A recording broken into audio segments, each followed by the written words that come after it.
starting the recording for today's class, and then I'll just close all the tabs. Okay. And my notes are here.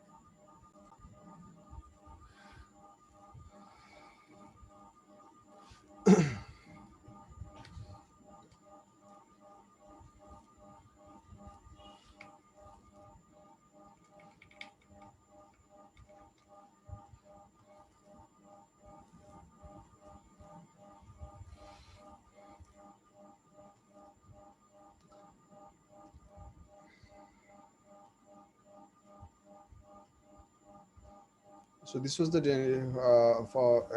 for the working report chapter. This is where it gets started, and then we talked about. Did you talk about two different about energy sources? I mean, how renewable energy sources and renewable energy sources are different from each other? Did you talk about that?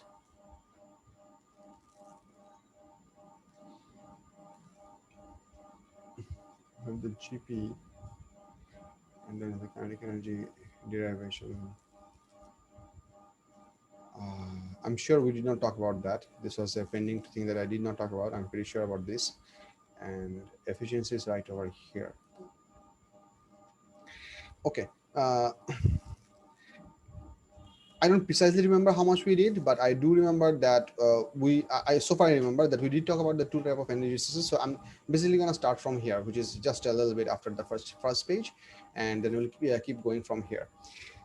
So all the energy sources that we have available to us as human beings so far, we know they can be divided into two core types. One is called the renewable energy resource, the other one is the non-renewable energy resources. And they are not essentially named after the literal meaning of their word. I mean, you cannot write, or I mean, renewable energy resource is not the energy resource that can be renewed. It's nothing like that. Renewable energy resources are those kind of energy resources which are not going to run out. We have used the term that which will never run out, but never is actually a pretty strong word.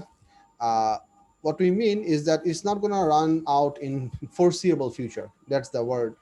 And non-renewable energy resources are those which will eventually run out today or tomorrow, depending on how fast we are consuming this.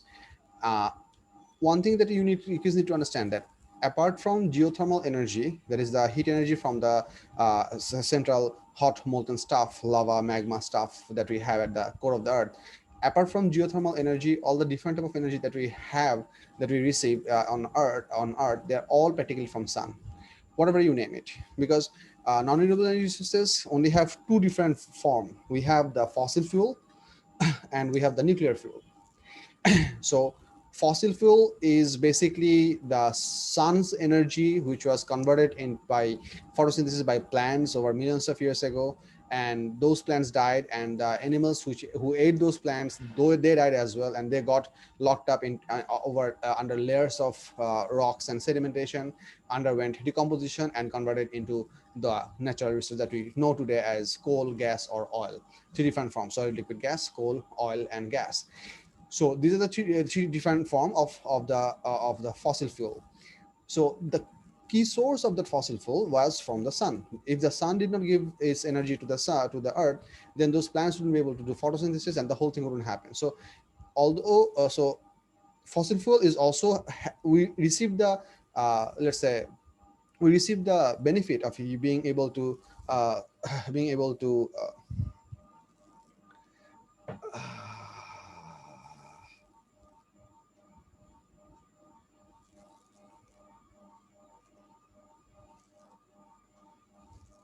okay.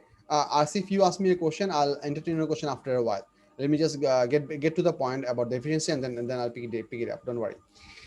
So fossil fuel that we have today is also received by the earth from the sun. Nuclear fuel is, however, is something that we did not receive from the sun. Nuclear fuel is basically the energy that is stored within the nucleus, so that is something that we did not receive from the sun. But then again, these are the two type of energy sources: fossil fuel and nuclear fuel. We define as non-renewable energy sources because there is a limited amount of it.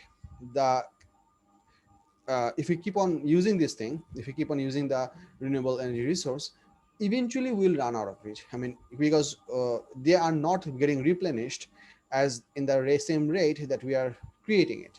If a certain type of energy form is not replenishing or at the same rate that we're using, or at least replenishing more, then it will definitely run out. So these are the type of energy that we have. Those are non-renewable energy resources, and that's that.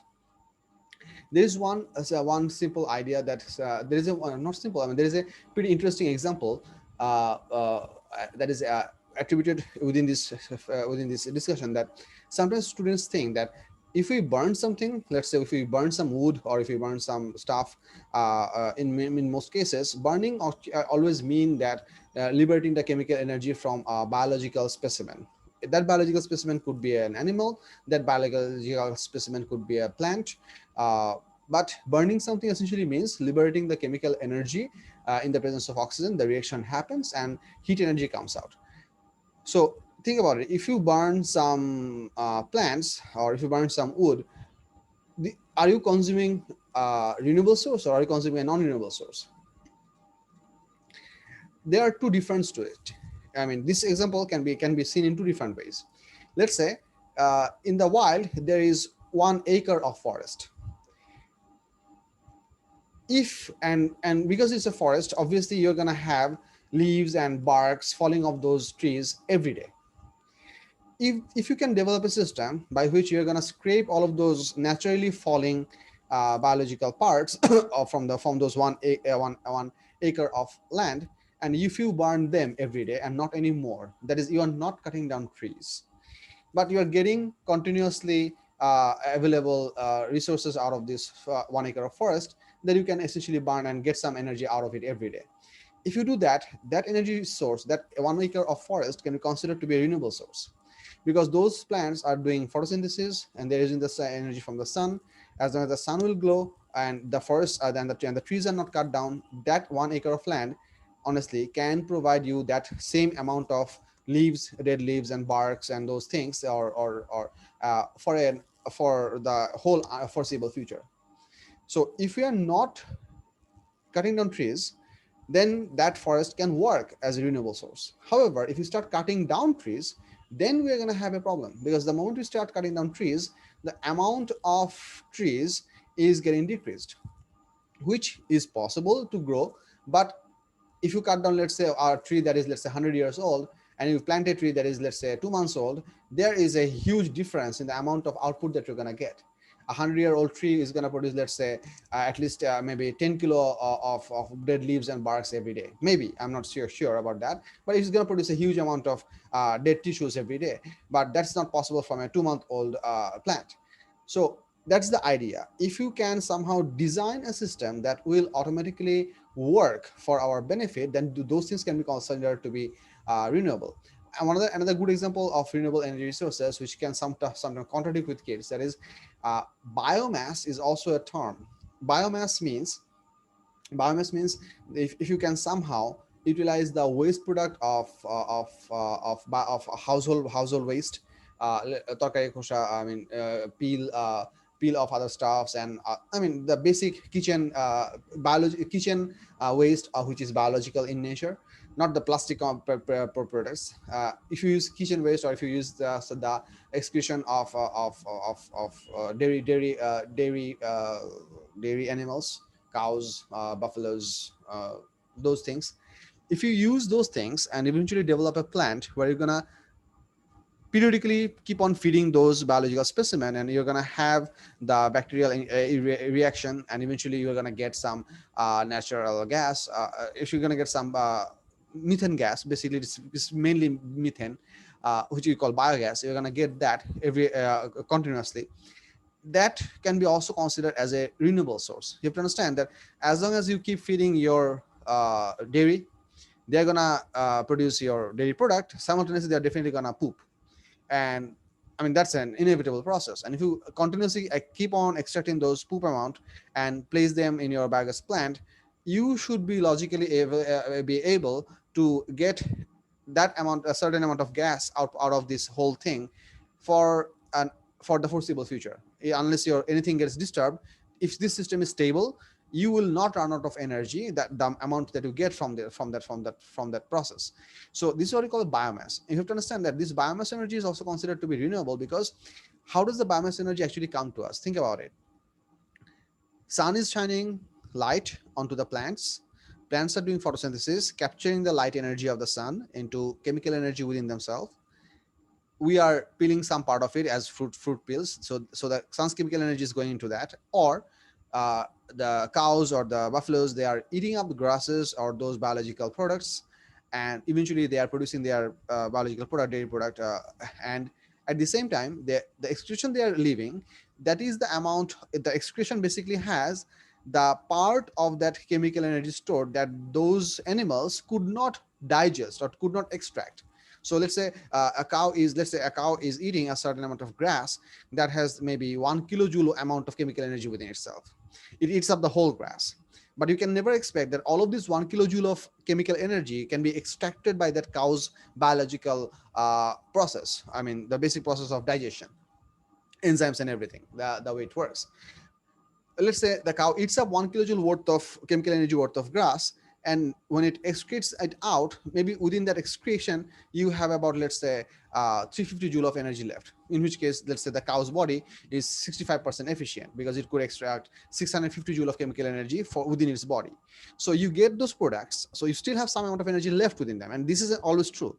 Our biological digestion system can never extract 100% chemical energy that we eat. We always have some chemical energy coming out, which is basically the shit or the poop.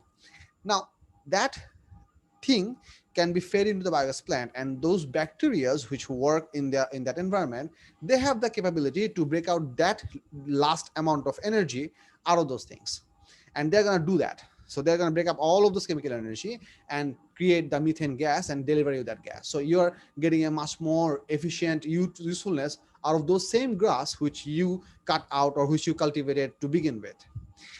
Beautiful the thing is that, I mean, this part that I'm saying is not related to the energy chapter, but it is to give you an interest that the once the biogas plant bacteria, they have made their fermentation process and made the methane gas out, whatever that is left is basically these associated, dissolved, and molecular level small atoms. For example, a tree actually, a plant actually does not is not only made up of carbon, hydrogen, oxygen. It also takes up macronutrients and macronutrients out of the ground, potassium, iron, you name it. All of those individual nutrient atoms, they are perfectly within that part. Exclusively the CH4 and some oxygen maybe from that process, they left, which means you have the solid residue which is going to come out of your biogas plant, which can no longer produce biogas. It has given out the whole methane that it can give out. That thing is a very enriched fertilizer, which per volume has a high concentration of all the macro and macronutrients, and you can directly feed it to your field, and you can have pretty really good crop harvest.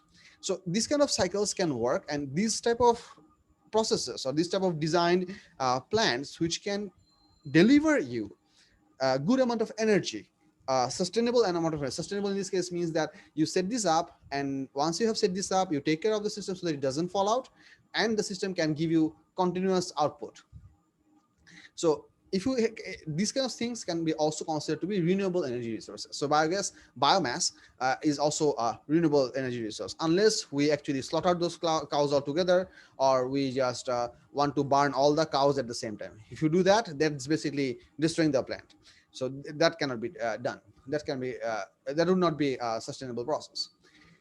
So these are the two examples that I wanted to say. One is the forest example, and another one is the biomass example, that typically kids mess up, that they think that, well, burning wood should be finished, because once you burn up some wood, it's gone, so it's basically should be non-renewable. Not essentially. You have to understand that how that wood or how that leaves or how that wooden parts were extracted. So if you have a big forest and you cut off you take out wooden parts from that forest in the same rate that they are creating new volume every day. Let's say if you can somehow calculate out that this 1 acre of forest every day, they are getting bigger by, let's say, 200 kilogram, and somehow you design your whole system that you're going to extract or exit 200 kilogram of that of biological specimen, wood or leaves or something, those or barks from that forest, then you can actually sustain that process. You're not allowing the forest to grow any further, but then again, you are not essentially killing the forest, so you can have a sustainable outcome. So this is one of the key things. The other examples that we usually have come across, those are very easily understandable. For example, wind energy, and then the wind energy, and then solar energy, which we use by photovoltaic cell or solar cells. Then we have tidal energy, which is also because of the gravitational attraction of sun and the moon. And then we have hydroelectric power station. Hydroelectric power plants are also happen because of the sun. Because okay, I would like to describe the hydroelectric power station in a detail. So all the other type of energy resources that you can think about, they all are practically from the same thing. So one of the chapter that I actually gave you in PDF form, I think this was not included in your notes, in your or maybe it was included in the work energy in your booklet. I don't have a physical booklet in my hand. Do you have a work energy power chapter at Excel IGCC book printout? Do you kids have that within your booklet? Hello?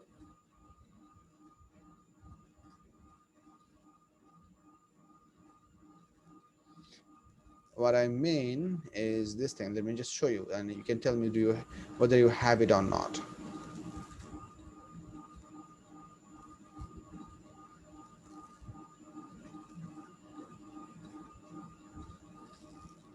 Do you have this thing in your booklet? I mean, do you have a physical copy of these pages? Do you? No, sir, we No, don't. sir. You don't. Okay, I'm gonna share the PDF to you. Yeah, and I'll try and remember to hand it out the printout. But this is actually one of the really well written chapters so far I come across that is applicable for your level. I mean, not too far out, not too difficult to understand. The writings and the wording is also very good. That has a really good description for how these things can work. I think it was shared in your channel. If it's not, I'll definitely share it right now. Just let me just check for a while. Give me a moment. আচ্ছা, এই পর্যন্ত যে একটা না পক পক করে গেলাম, এই কথাগুলো কি বুঝা গেছে? Do you have any question? You can ask questions right now. In the meantime that I'm looking for stuffs. বুঝা গেছে কি? Yes, sir, বুঝেছি। Okay, I need to maximize this. How do I? Okay. And then I need to go here. Yes, I did share it in your channel. This is the chat. This is the PDF that I'm talking about. So if you just download this thing from within the shared file part, if you just download this thing, you can have access to this. How many of you exclusively do your classes from a mobile device, maybe an iPad or I mean, not from a PC, because this tab is easily accessible from PC, but not from mobile messenger. How many of you use exclusively a mobile device? Ishaq Zahin. Anyone else?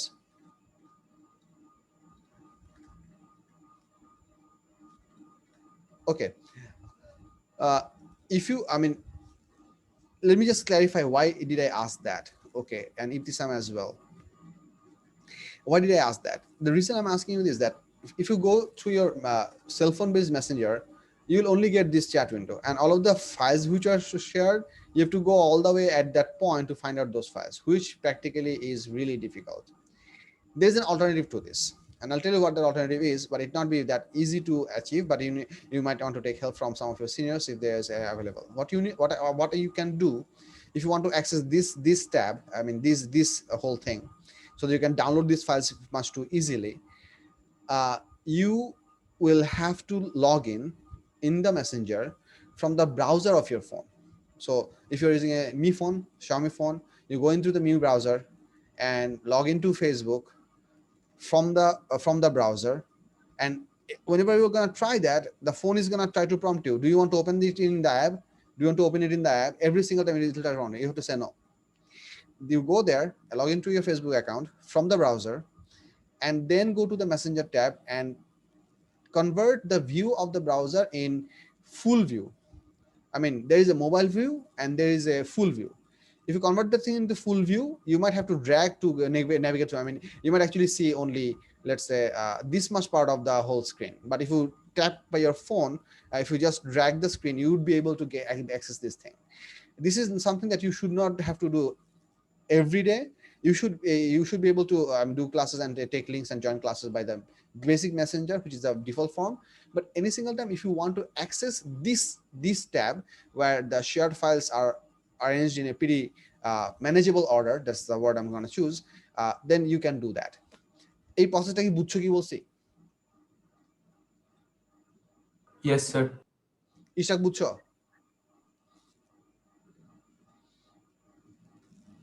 Ishaq জাহেন?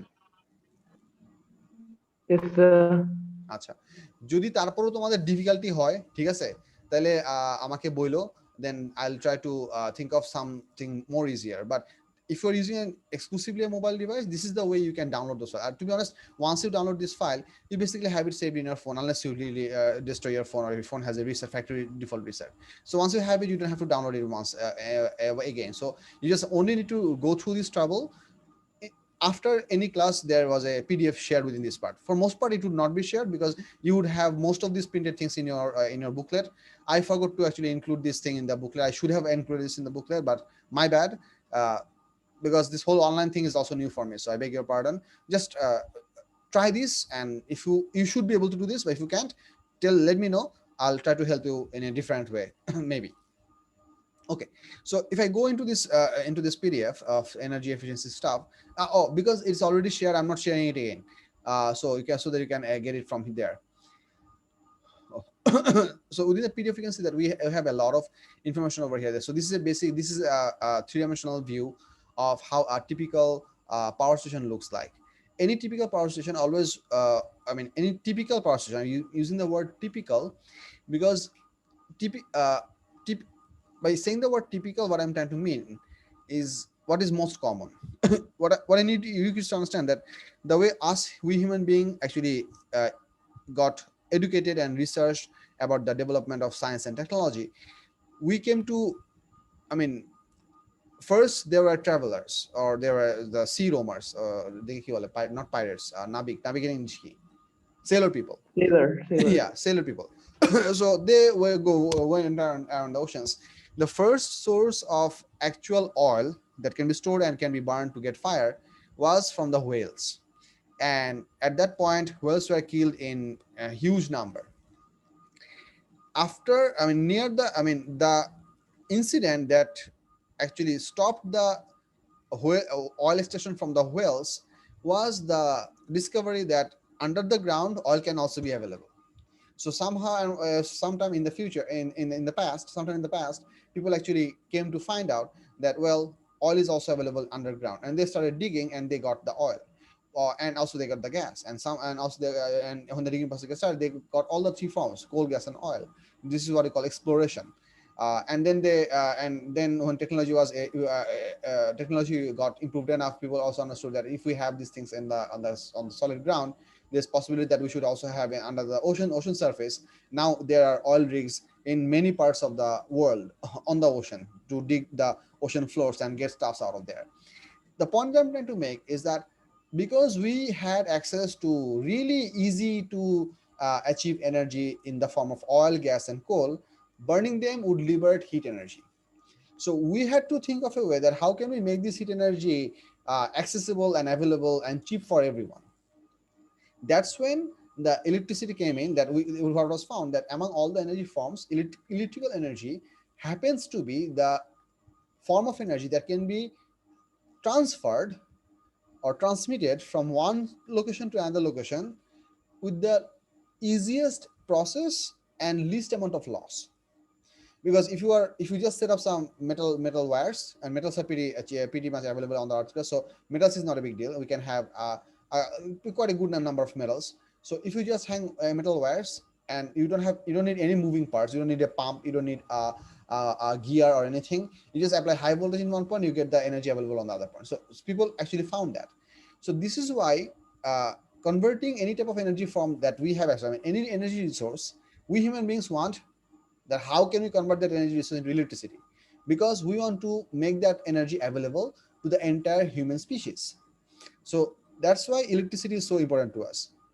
Now, because heat was the primary output of burning coal, oil, or gas, and electricity was the thing that we wanted to have so that we could transmit it everywhere, that's why most of the power stations are thermal power stations. Thermal power stations are those which use any type of available heat to boil some steam, to boil some water to convert it into steam.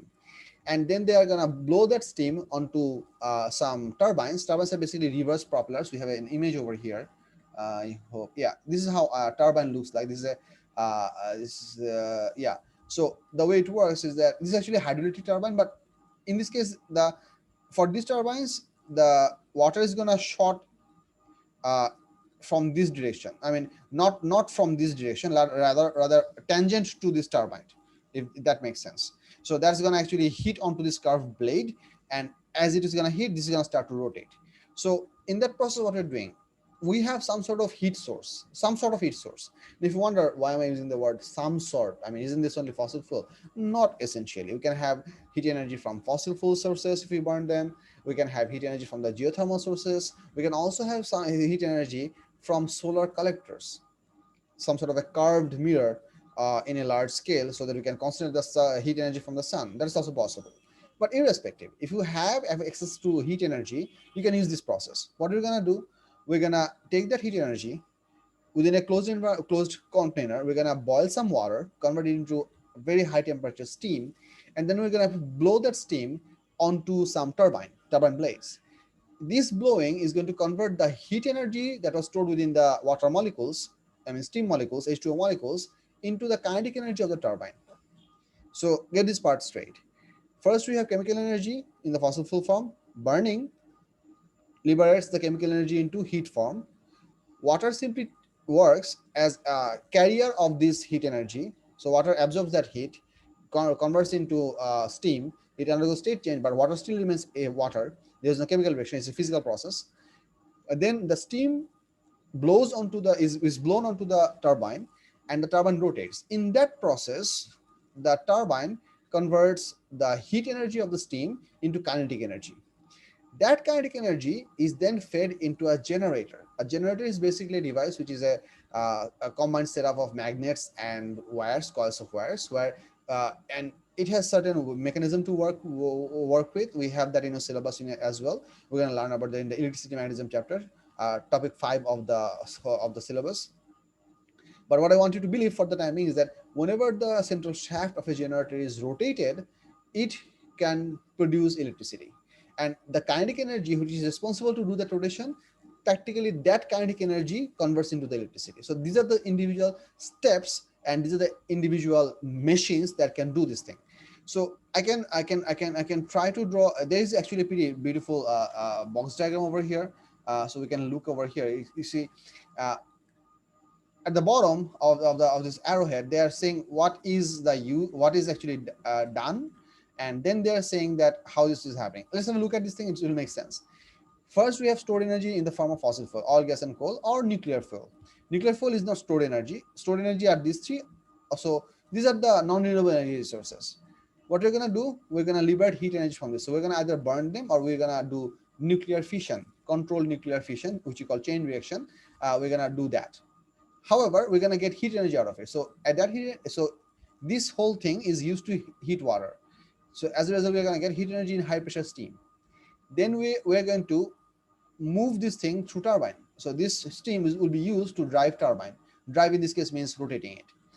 And that is gonna convert the heat energy of the high pressure steam to be converted into the movement energy of the rotating turbine. Movement energy basically means kinetic energy. They have used the term movement energy. Don't prefer to use this term, forget about that. Use the term kinetic energy. K short form is also allowed. So heat energy is converted into Ke in the turbine, and then that kinetic energy is fed into the generator, and that spins generator that converts the kinetic energy into electrical energy. এটা হচ্ছে আমাদের total energy conversion process. এই পর্যন্ত বুঝা গেছে কিনা? Yes, sir. আচ্ছা, এটা নিয়ে কারো কোনো কোশ্চেন? এটা খুব মানে ইম্পর্টেন্ট, তোমাদের সিলেবাসে এটা খুব ইম্পর্টেন্ট একটা ফ্লো চার্ট, কারণ এই ফ্লো চার্টের উপর থেকে খুব মানে ভালোই কোশ্চেন হয়। Although it's a pretty simple thing if you ask me, but unless you understand the process properly, you might come across some problem. Ishak, do you have any question? You have raised hand. না sir. আচ্ছা, এটা আগে raise করছি, আমি জানছিলাম যে কে কে mobile জি আছে। Sir. You can drop your hand, no big deal. Sorry.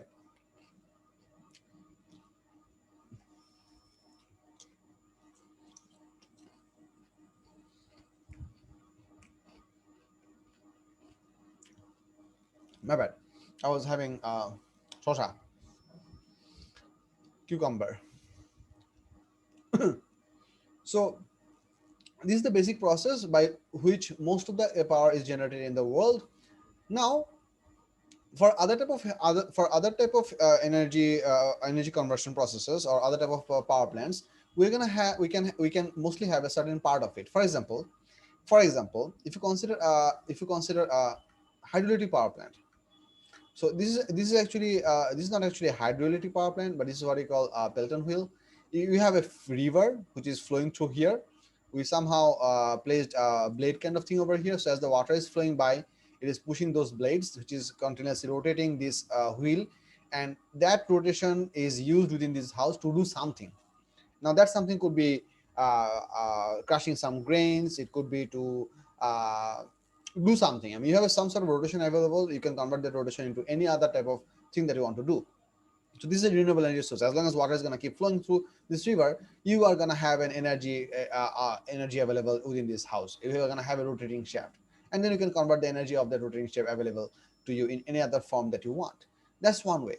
The other way is this one, is that this is actually it is actually maybe a satellite view or a very high flying drone view of a dam. So there was a river. Maybe this is the main river.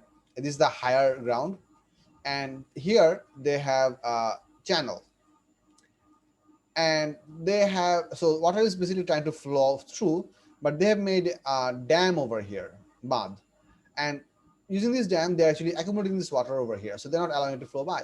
So as the water is accumulated, the water is getting GP. If you wonder, storing water getting GP, how?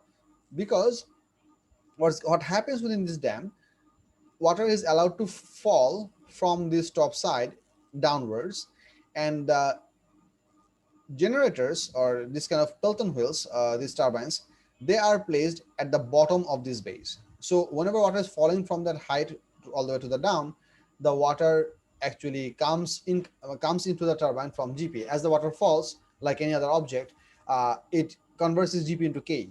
And in this case, the Ke is already available as the water is falling down. So if you consider this flow chart, you already have the Ke available.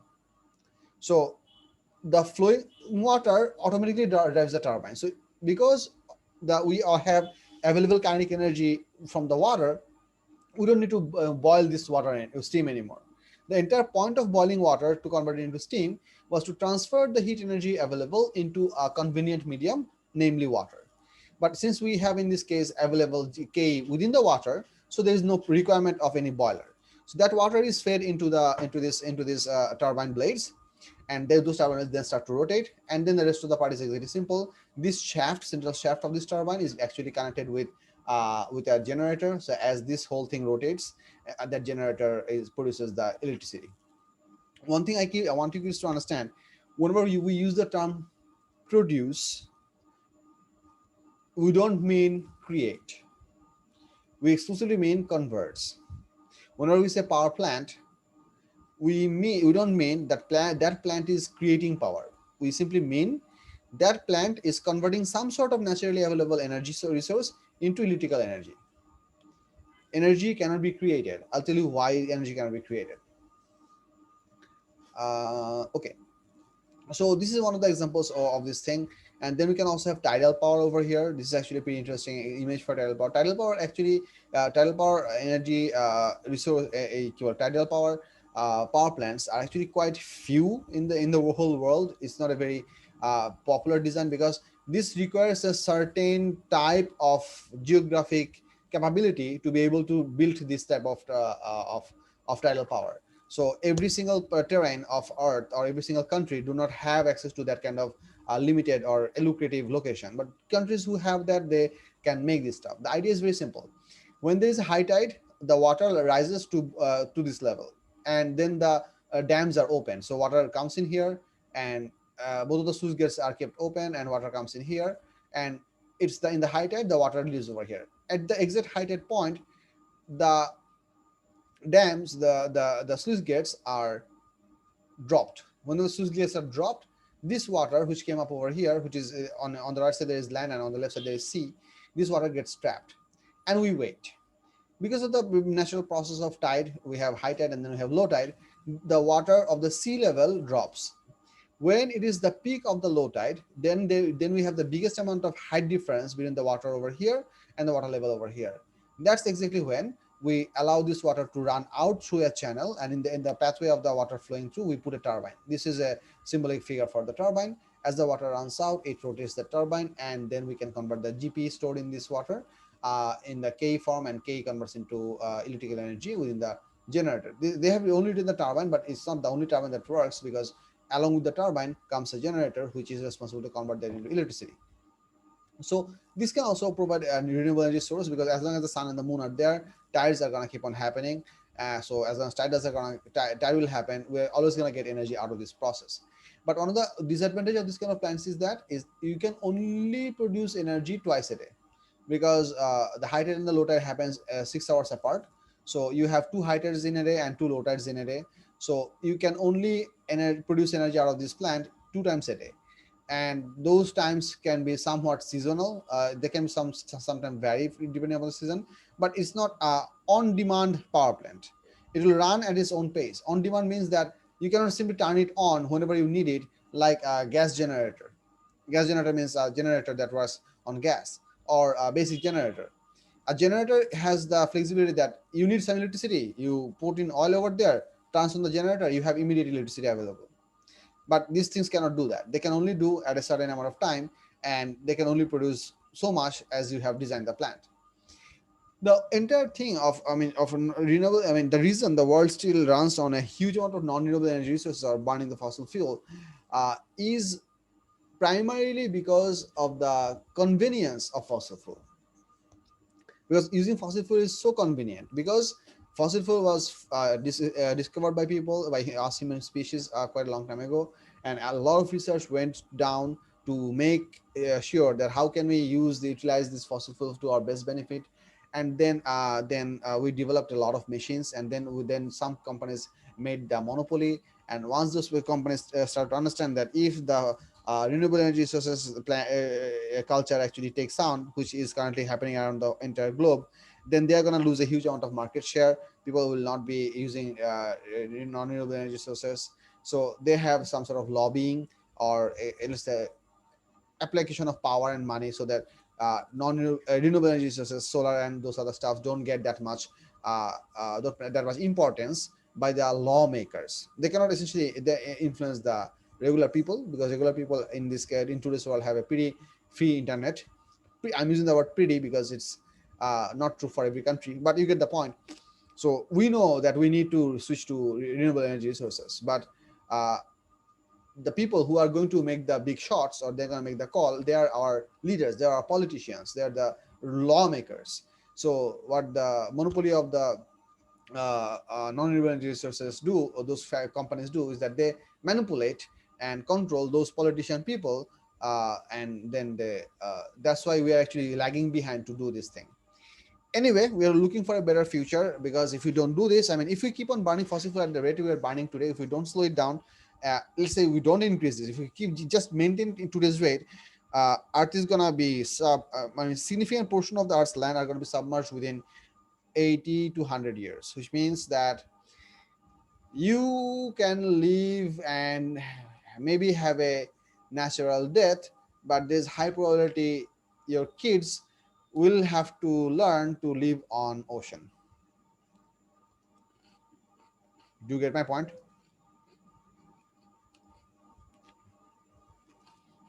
বুঝছো কি বলছি প্রমাণ? Yes, sir. Yes, sir. Yes, sir. আচ্ছা, আমি যে কিছু চাবাতেছিলাম, এই শব্দ কি তোমরা পাচ্ছিলা? খচর মজর খচর মজর? A little. Okay, my microphone is good because I'm having my mouth closed all the time, still the vibration comes out. Okay, আমার এখানে তো অ্যাম্বিয়েন্ট কোনো নয়েজ হচ্ছে না। নয়েজ হচ্ছে কি? No. বিউটিফুল। কারণ আমি ফ্যান চালাচ্ছি আর আমার পিচি অন্য রুমে নিয়ে যাওয়া হয়েছে। Alright, so this was the part about the tidal power process, and this is the wind energy. Same thing. Wind energy is basically a moving fluid. So moving fluid means you have available kinetic energy, so there is no requirement of boiling anything. Kinetic energy is coming. We are capturing the kinetic energy by blades rotating the shaft. Here we have the generator behind this blade. Electricity is produced, and then through where this electricity comes in and eventually gets attached with the get delivered to the national grid of their country. So these are the type of stuffs, and then there's this figure for a solar collector. A solar collector is basically a design which captures encapsulates the heat energy from the sun to do some stuff. In this case, we can this is a cross-sectional view for how the solar collector works. We have a bit of a glass over here, and we have copper tubes over here, which are actually brazed, or braze is actually a sort of fancy word for welding. It is a better version of welding. So they are actually metallically is not a, I mean, they are connected with the bottom plate, which is this ash color plate, which is a metal piece. They are connected with this one by contact of metal to metal. And to make sure that they absorb a good amount of heat, we have the inside is painted black. The black is the type of color which can absorb a huge amount of radiation, whereas white mostly does reflection. We want these pipes to absorb as much heat as they can. That's why we paint them black. And also we use the glass so that this hot thing does not lose its heat energy by means of convection current. And also we can produce a small scale greenhouse over here where the heat is being trapped because there is a piece of glass. So the small wavelengths coming from the sun can enter through this glass, but whenever they are radiated out from the pipes or the internal structure over here, they become the longer wavelength infrared. They cannot penetrate through this glass and remains trapped. So they ultimately they have to get absorbed within the copper tube. We have running water through this copper tube. So as a result, if you start pushing cold water within these pipes, these pipes are usually in a spiral. So ultimately, you can get quite a good amount of hot water. You might wonder that how does this actually help? Well, the key idea is that having hot water is a pretty important reason of people using a huge amount of electricity or a huge amount of energy, because water has a pretty large specific capacity. Many of you don't know this term. Let me just put it this way, that compared to other objects, water does store a much bigger amount of energy for having the same amount of degrees Celsius increase. I mean, if you want to increase the temperature of, let's say, 1 kilogram of soybean oil by 1 degree Celsius, you might require about 600 or 650 or 672. I forgot the time. A soybean oil has a specific capacity of that much. So if you have 1 kilogram of soybean oil and you want to give it some heat to increase the temperature by exactly 1 degree Celsius, it's going to take about 600-ish joule, whereas water takes 1000 joule. No, not 1000 joule. Water takes about 4200 joule. That's a huge amount. So increasing the temperature of water is a pretty big deal. And if we have hot water, that actually makes a lot of process much simpler, especially living lifestyle goes higher. So this is actually a really important thing, or it can be a really energy saving thing in the cold countries, provided they have sun.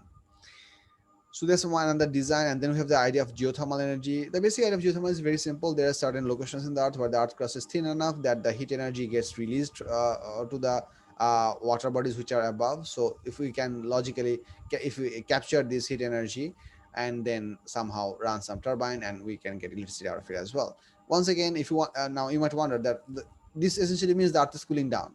So wouldn't this mean that eventually the temperature that is, or eventually the energy that is stored within the molten stuff, or lava and the molten stuff, which is the magma? Do you know the difference between magma and lava? Do you kids know the difference between magma and lava?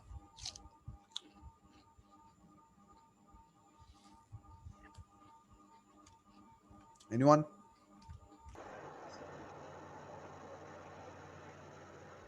Yes, Sami. হ্যাঁ বলো Sami. Sir গ্রাউন্ডের নিচে থাকলে magma, যখন volcano থেকে ইরাপ্ট হয় তখন lava. Precisely. The way I put it is that চোখে দেখা না গেলে হচ্ছে ম্যাগমা, চোখে দেখা গেলে হচ্ছে lava. G Or sir. but what Sami said is exactly the definition, that as long as it is kept under the ground, not coming out, it is called magma. The moment it starts flowing and eventually it comes out of the ground, that's called lava. Beautiful. So that's one way to. So you might wonder that this essentially means the Earth is cooling down. Yes, Earth is cooling down. The rate at which the Earth is cooling down, if we absorb all the heat that the Earth gives out every single second from its surface through different hot springs or through the cooling process, basic cooling process, it's gonna still take billions of years for the Earth to cool down enough that this will not be a viable energy resource. So uh, now that is practically, if not theoretically, that can be considered as practically to be a renewable energy resource. I mean, there is actually nothing that will always go on. I mean, in terms of long amount of time duration. For example, the sun uh, has a total lifespan of some billion years, and currently we know that the sun has covered about one third of its life. So for another two-thirds of its life cycle, it's going to keep us giving us energy. That's why we are defining sun as renewable energy source, because it will still be able to give us energy for quite a number of billions of years. It's not essentially an infinite duration, but it can be considered practically to be an infinite duration, because we human beings don't live that long. So that was the idea. And then there is a thing for supply and demand. You can read about this if you want, but it's not essentially required. And this is actually from a different chart. You can have a look over here. This is 158, and this page number is 137. This is actually this is the part where it is called energy efficient houses. I mean, how does energy efficient houses work? What do we have to do to make an energy efficient house? There is a greenhouse effect, and then we can have these stuffs. I'm going to talk about this part of this thing, energy efficient houses, in the chapter of heat energy. To be more precise, we're going to talk about these 3 pages, remaining 3 pages, 10, 11, 12, whenever we talk about the heat transfer process chapter. So we're going to get back to over here. We don't need this for this chapter, so I'm skipping this remaining part of this PDF for the timing. So if we get back to our basic notes, what we should find out that we have the idea of kinetic energy. And actually over here, I actually showed this case that what is the way, I mean, how the mathematical expression of those GPE calculation or the K calculations that actually came into existence. So we have these things over here. But honestly speaking, you don't have to know these derivations. They will never show up in your exam. But knowing this would not harm you. Here I have a specific example, and the movement of a certain object to derive an expression for the kinetic energy, and we have all of the application of this formulae, and ultimately we get K equals to half mv square. For your syllabus, you don't have to know how this come into existence. You don't have to know this derivation, but if you're interested, you can read it through, and then you know how it came into existence. Knowing these derivations can prove to be very helpful for you if you plan to go for some sort of Olympiads, because they usually help a lot for solving problems which are uh, quite interesting, or maybe I should say difficult. So you can read it through. Then we have another thing, that work done against friction. Whenever any object moves, if it experiences some friction, some amount of work that was done to push the object will always be wasted because of the friction, and that work done against friction is given by the same formula as basic work done, frictional force into distance. You have to understand one thing, that frictional force always works against the motion, which means whatever the velocity of the object at a certain given point, the frictional force will be exactly opposite to that velocity. I'll say it again. Whatever the direction of velocity of an object at a certain point of time, the frictional force will always work exactly opposite to its velocity. Or sometimes we use the term movement, just not to bring out, just to make basic sense. So frictional force is always an opposing force. So that's why frictional loss always means that our total amount of work done is not attributing, or it's not actually helping to do actual work. Actual work is done less because some work has to be spent to overcome the friction.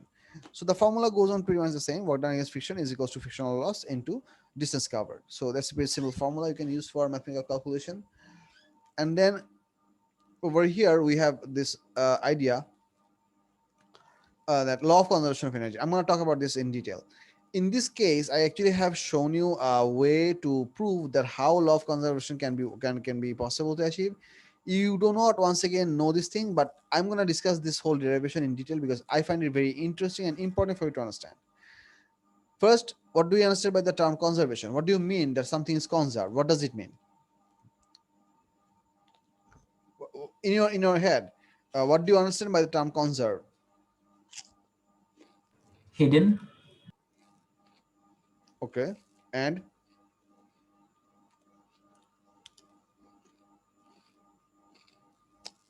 anyone else?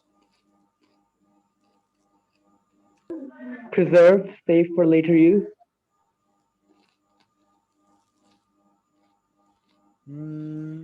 আর বলো তো, আরেকবার বলো তো। Safe for later use, preserved. That is reserved, not conserved. Uh, Conserved actually mean something that is kept the same. Something that is kept the same. Conservation means to have it in its original amount. For example, conservation of forest, which means that this is a type of amount of forest. We're not going to allow any more cutting trees in this forest. That's what that forest is conserved, which means this is a fixed property. It's not going to change. The word conservation means that something that is kept constant, something is made to not change. The law of conservation for energy basically means that the law that is going to tell us the amount of energy would remain same. That's the meaning of that heading. If you go through and read that energy can be created or destroyed, it can only be converted from one form to another. This is the statement for law of conservation of energy. And here is a very simple diagram. There can be a lot of different examples that can be used to actually make sense what this means. In this case, we have used an example for a falling body, because all the equations that we're going to need to reach to our ultimate aimed goal uh, are known to us up till now. So what is happening over here? There is a spherical object which is currently held at position A at a height h from the ground. So we are measuring all the distances from center to center, obviously. And we're going to drop this object from this point A and it's going to fall down. And in the path of his falling down, we have labeled 2 points, B, which is at x height from the ground, and we have labeled another point which is perfectly touching the ground. So let's try and see how the law of conservation of energy could possibly be applicable over here. At position A, the object is stationary, which means the only energy it has is GP. Because it is at a height of h, the GP stored would be mgh, which is pretty simple. What is the GP at point B? Kids, what should be the GP at point B?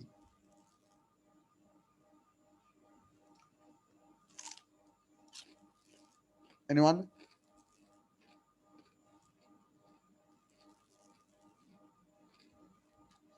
What is the GP when the ball is falling down and currently at position B? Zero. No, not zero. Have a look. GP is given by what? mgh. M is the mass of the object, G is the gravitational acceleration, H is the height of that object from the considered line or from the considered location. In this case, the ground is this hash part. C is the position where the object is at ground. B is a point, is a certain point frozen in time. We are seeing the figure is a certain chosen point where the object is still falling, but currently at a height of x. So what would be the GP of the ball at that B position? Mass into gravitational MGX. yes, exactly. Mass into gravitational acceleration into vertical height, which is that's why the GP would be mgx. So here comes the key question. Total energy at A equals to mgh, because there is no key. At this point, the object was stationary. Now it is dropped. So total energy at B would be mgx plus half mv square. We're assuming that V in this case is the falling downward velocity of the object. Have a look. We have labeled this as well. Downward arrow with V. That one represents that the object is falling downwards at a value of V. Now it says that now we're gonna somehow have to prove that this thing, I mean this mgh should be equal to this thing. So let's have a look at the equation. Sorry, Why is this not going away? Should I press escape? No. How can I make this go away? Oh man, come on.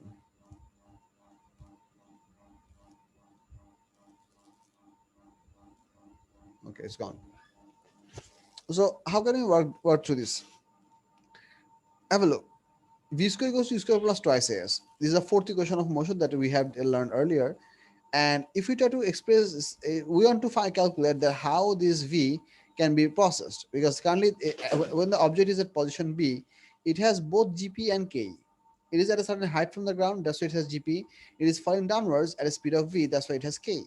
That's why we have two different expressions over here. This is the GP part, mgx, and this is the falling downwards part, which is half mv square. Now, from the fourth equation, we know that v square equals to u square plus twice s. So if you place all the values over here, v square equals to 0 square plus twice g into h minus x. Now, you might wonder, why should it be h minus x? Because, try to understand, the object was falling from here. So for motion calculation, or v equals to u plus at s equals to u plus v divided by 2 into t, those equation of for motion, we have to, if we want to apply those equation, we have to understand that energy will be converted from one form to another form. Or in this case, what we are doing, that when the object is currently at this position moving downwards the speed of velocity v, so maybe we have taken a picture of this whole thing and actually looking at a changed figure, but it's all right. So we get v square equals to u square plus twice s. So the value is given v square equals to 0 plus twice g into h plus x. So we know the value of v square. We are not getting to root over v because that's not essential, but v square, it has this value. All good. Then what it says that total energy at B should be how much? Total energy at B should be the sum of these two values. Then there comes a bit of a calculation. Have a look. mgx plus half m into 2g minus x, 2g into h minus x, and then you do the whole calculation thing. Eventually এখান থেকে আমাদের কি হবে? max না, এখান থেকে আমরা কি রিপ্লেস করতে পারি? mgx is the variable that we already have available over here, so which means ultimately we just have to change the v square. So our v square টাকে আস্তে আস্তে পজ করা শুরু করবে. Have a look. Here the v square is given by 2 into g into h minus x. So here we have a half. So if we simply multiply these two things, all the m's crosses out, right? বুঝছো কি বলতেছি? একবার বলবো?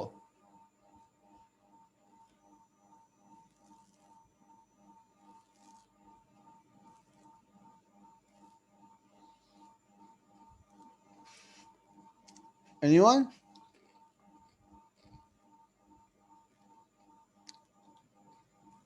No one? Okay, let's have a look. Total energy at B should be mgx, which is the GP part, plus the kinetic energy at this point, which we calculated and replaced v square as this one.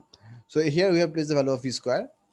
And if you do the calculation, mgx crosses out each other, they cancel each other. All that you have is mgh, which means if this person's daughter, if the total amount of energy would be mgh plus mgx minus mgx. So altogether, the total energy equals to mgh, which is basically equal to the amount of energy that it has in the morning. So that's one type of proof that why this is important. বুঝা গেছে কি এই ক্যালকুলেশনের প্রসেসটা বুঝা গেছে যে এখানে কিভাবে আমি ভি স্কয়ারটাকে রিপ্লেস করলাম? প্রমাণ? Yes, sir.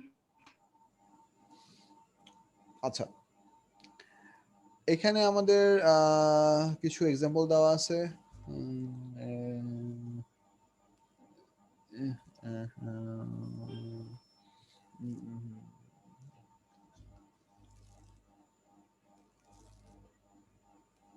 না ঠিক আছে, এটা সমস্যা নাই। আর এখানে যে আমি পড়ে দেখলাম যে এখানে অ্যাকচুয়ালি খুব এমফাসিস দিয়ে পড়ানোর মতো কিছু নেই। তোমরা এই দুটো প্যারাগ্রাফ একটু পড়ে দেখো, তোমাদের কোনো কনফিউশন থাকলে আমাকে জিজ্ঞেস করো। This are pretty simple stuff, একটু পড়ে দেখো। You can read from here or you can read from your actual printer that we have access. Anyway, it doesn't matter. But পড়ে দেখো।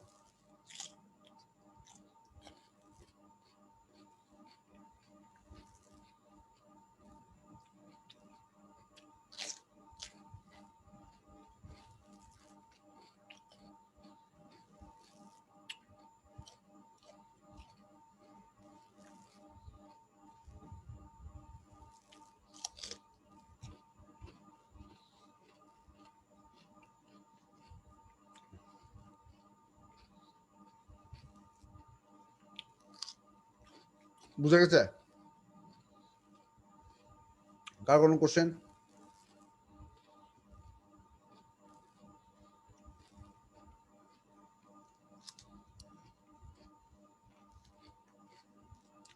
Nope. Okay. So now we have efficiency. Efficiency is given the ratio of the useful output energy, or you can also write power. So it can be given either the ratio of work done by work done, or energy by energy, or power by power. So it has to be a ratio of two similar quantities. So on the numerator side, we have the useful amount. On the denominator side, the total amount. So that's what we're calculating. And multiply by 100% because efficiency is usually expressed in terms of percentages. So this is the part whenever energy conversion happens, all the input energy is not connected. আচ্ছা এখানে তোমাদের একটা ভুল আছে কোথায়? এই যে বলো এই লেখাটা একটু চেঞ্জ করো, তোমাদের নোটসে এই লেখাটা চেঞ্জ করো। এই লেখাটা কি হবে? এই হেডিংটা কি হবে বলো তো?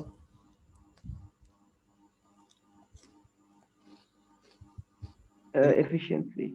Efficiency. Cross it out and write efficiency.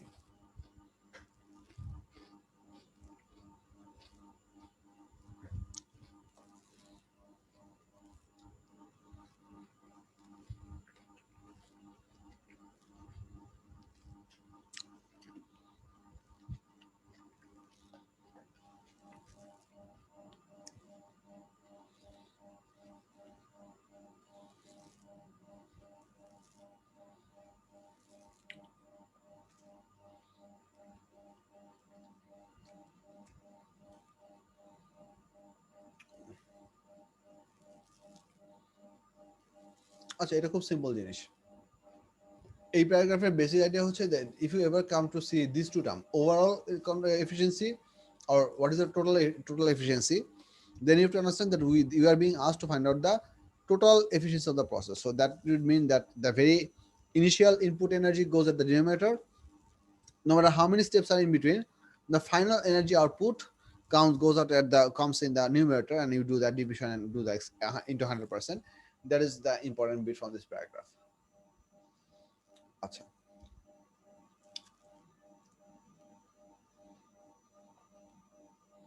এটা তো নরমাল জিনিসপত্র।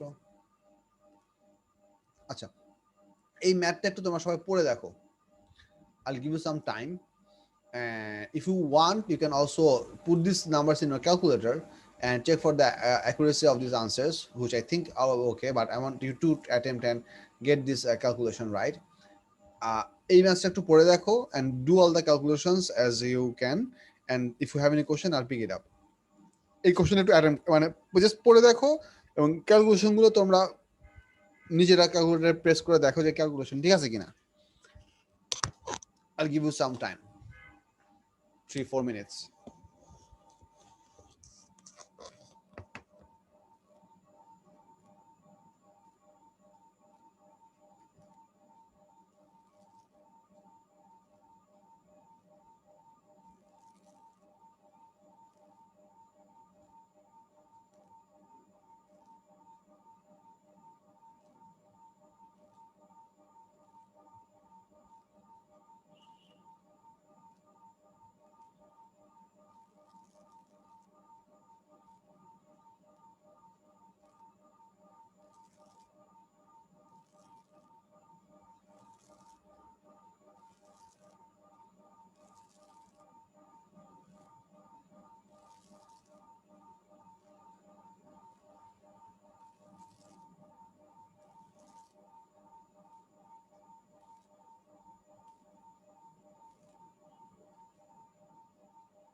পড়া হয়েছে?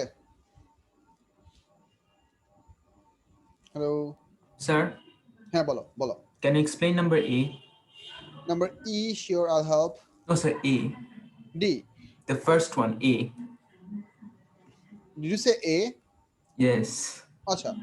A says that find the overall efficiency of the plant. Overall efficiency of the plant means what is the total efficiency? I mean, how much of the very initial form of energy, how much fraction, how much fraction of the very initial form of energy got ultimately converted into the very final amount of final form of energy.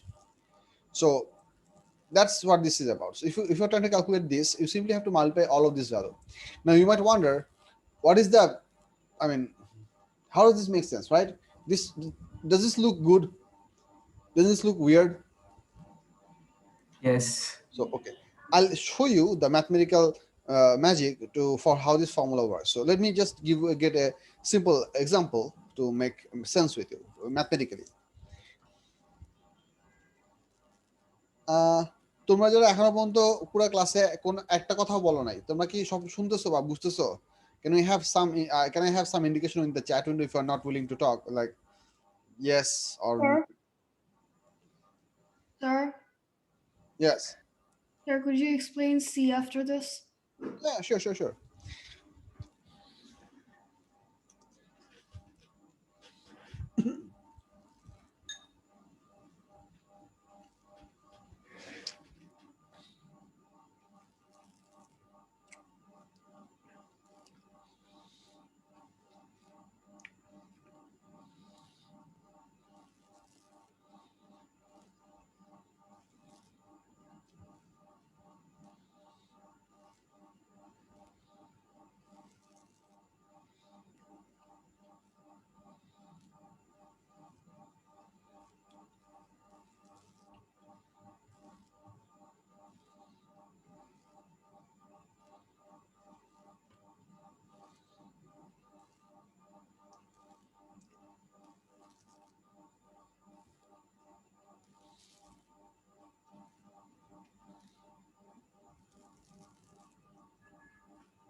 Let's say this is a simple example. It's a coal power station.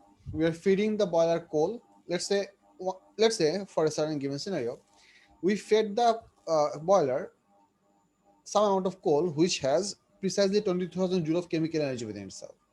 The boiler is going to boil those coal, burn those coal, and transfer the heat energy into the water.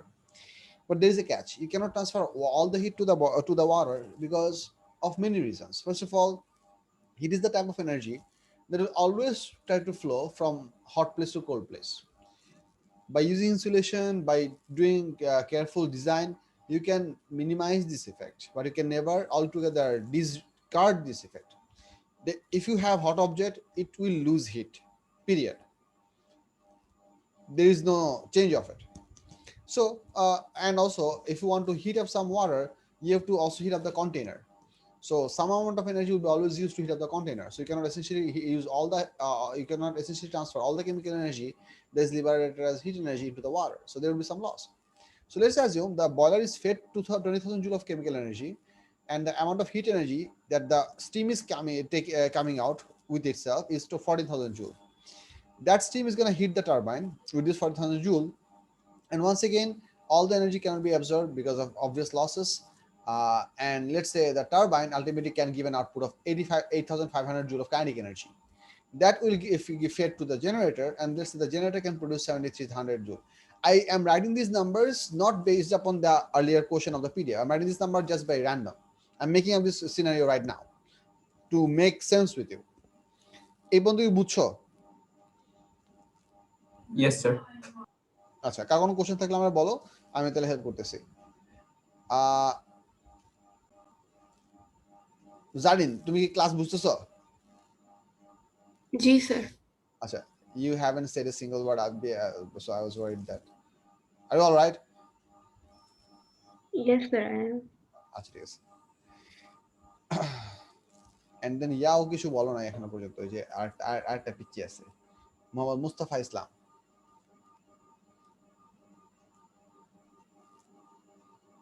Are you with us, Mustafa Islam? Yes, sir, I'm here. Achha, okay, fine. Just let me know if you have any question. That's precisely why we are here. So if we try to efficiency all the individual efficiency, have a look. What would be the efficiency of the boiler? So I'm going to write efficiency with a number, let's say n. I'm just choosing this number n. This is a random number. You don't have to, this is not a standard number. Letter. Let's say the efficiency of efficiency, I'm representing the efficiency with the letter n. Or I could actually use the term E. Why not? Let's say I'm going to use the term E. So efficiency of the boiler would be given by what? 14,000 divided by 20,000 into 100%. I'm not crossing this out because I want to show you the trick. Efficiency of the turbine would be given by 8,500 divided by what? 14,000. Efficiency into 100%. Efficiency of the generator. Efficiency of the generator, let's say efficiency of the generator is going to be given by 7,300 divided by 8,500 into 100%. Now, if I want to find out the overall efficiency, let's say efficiency overall, that's supposed to be 7,300 divided by 20,000, right? এই পর্যন্ত ঠিক আছে কিনা দেখো। So last line টা বুঝিনি। Overall efficiency means that what is the ultimate efficiency of the device. I mean, it means the ratio between the very final output and the very initial input. That's what it means by overall efficiency. Got it, sir. ঠিক আছে, এখন একটা জিনিস দেখো, আমি যদি simply এই এফিসিয়েন্সিগুলোকে multiply করে দিতাম, তাহলে এখান থেকে আমার 40,000 কাটা যেত, এদিকে 8,500 কাটা যেত, আলটিমেটলি থাকলো কি? এইটা আর এইটা। That's precisely what is here. ঠিক না? Yes, sir. This is why if you want to find the overall efficiency, you can simply multiply the individual process efficiency and that will give you the overall efficiency without a problem. And বুঝা গেছে? Yes, sir. আচ্ছা, beautiful. আর হচ্ছে number সিটা বলছিল একজন, আমি বলতেছি beta কি বুঝছো? যে if the boiler burns find the electrical energy output of the plant. আচ্ছা, এটা তো সিম্পল, আমরা ইনপুট এনার্জি বের করছি, তারপর হচ্ছে লস ইয়া দিয়ে আমরা টোটাল আউটপুট বের করলাম। Total input of the plant এত, electrical energy output হচ্ছে এত। Okay, let's have a look. C number says find the lost energy in the turbine. Find the lost energy in the turbine. Now you have to understand this part, that for any energy conversion process, this equation holds true because of law of conservation of energy. Input energy equals to waste plus useful output. It is obviously true because we are basically converting this input into two things. There will be always some waste and there will be the useful output. This is the basic idea of any energy conversion process.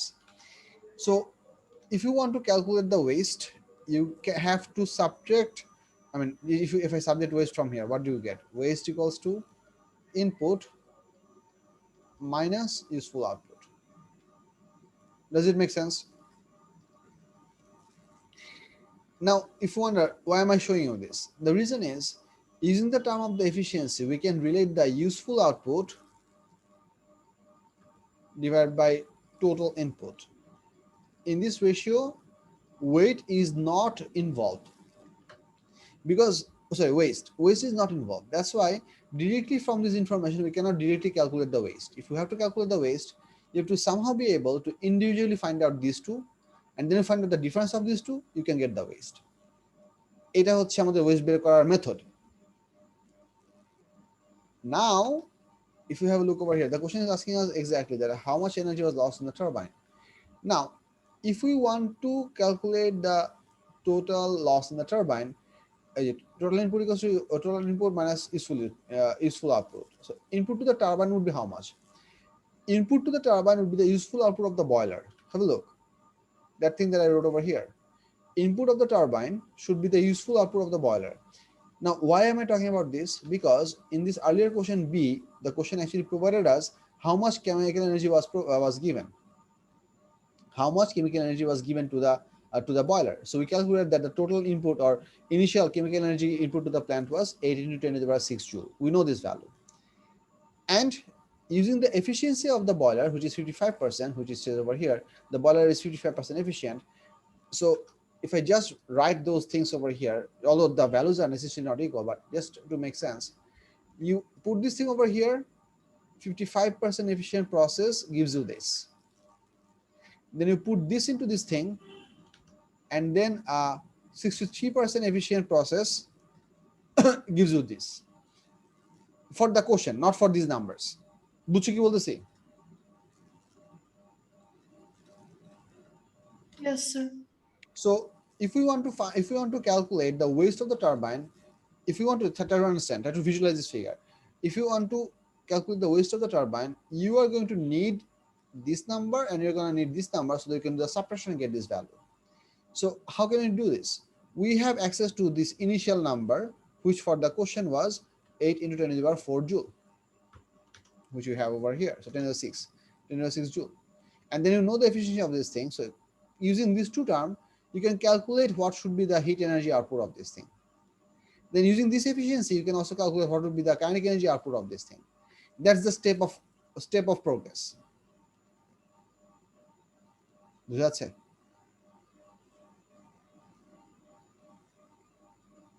Yes, sir. All right, so let's have a look what was done over here. Total input to one is useful output. So input to the turbine equals to useful output of the boiler. That's the basic idea. So that will be 55 by 100 into 8 into 20. If you wonder why did this ratio come from, it's pretty simple. Efficiency of the boiler equals to useful output of boiler divided by total input of the boiler. So if you want to calculate the useful output, so useful output would be how much? Simply efficiency of the boiler multiplied by the total input. So that product is what God can give us the useful output. So that's exactly what we did right here. That useful of the boiler equals to 55 by 100, which is the efficiency value 55%. The question already gave us. Let me just go a little bit higher, bit more. Okay, no, not okay.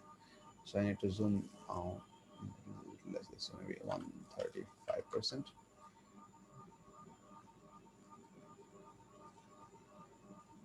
Okay, so now you can see the boiler is 55% efficient. So we use that term 55 by 100 into the input energy. That gives us the useful output of the boiler, which would be the input for the turbine. So therefore, the loss in the turbine would be 100 minus 63% of this one. Now this is a different way to do this thing. What we are doing, I mean, let me elaborate this part, this step. You can have a look. If input is 100% and waste is, let's say, X%, then the useful output should be what? 100 minus X%. Or vice versa. If the input is 100% and the useful output is, let's say, Y%, then the waste should be what? 100 minus Y%. ঠিক না? Because দুইটা মিলে তো 100 হইতে হবে। So ওই কাজটা ওখানে করছে, এটা হচ্ছে because we already have the efficiency of the boiler given, which is 63%. If we subtract this number from 100, we can calculate how much would be the wasted fraction. So that's what they did over here. So loss in the turbine would be this much fraction of the input, because the input gets divided into two parts. One becomes useful output, the other one becomes waste.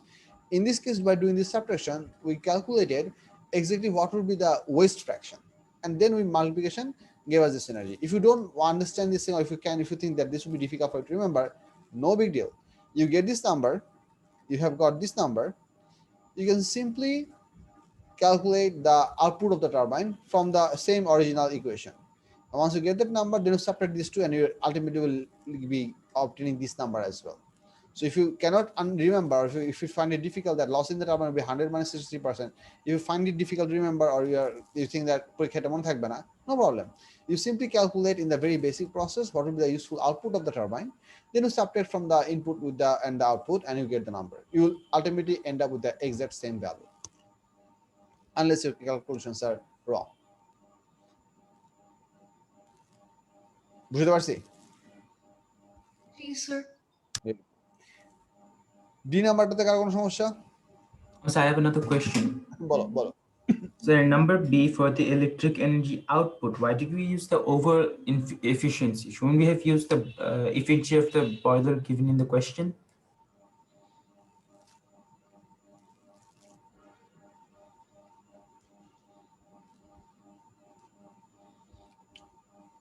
Overall efficiency of what?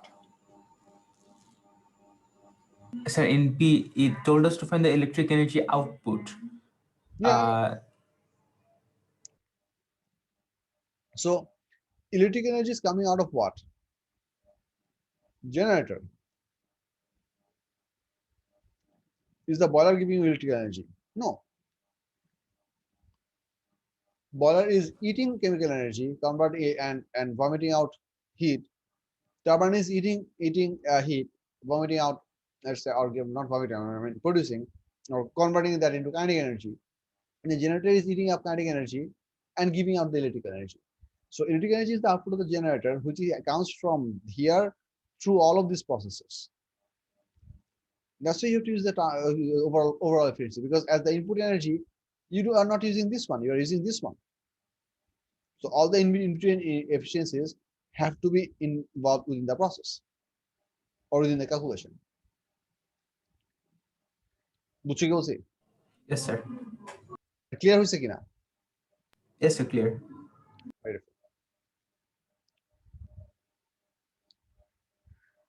আচ্ছা, আমরা দেখি এই পিডিএফটাতে apparently আর কোনো question নাই। So what তোমাদের সাথে আমার পরের ক্লাস কবে?